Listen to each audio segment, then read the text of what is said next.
अस्सलाम वालेकुम दोस्तों। आज की इस वीडियो में आप जान पाओगे कि किस तरह हम विंडोज़ डिफेंडर को डिसेबल कर सकते हैं। तो उसके लिए हम सर्च बार में टाइप करेंगे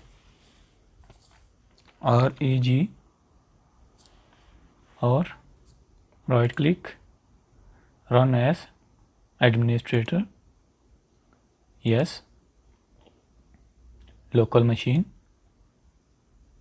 सॉफ्टवेयर, पॉलिसीज़, माइक्रोसॉफ्ट, और इधर हम राइट क्लिक करेंगे और 32 bit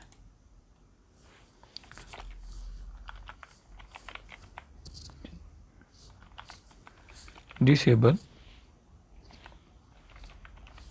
spyware, okay, double click करें इस पर और वैल्यू को 1 कर दें, ओके।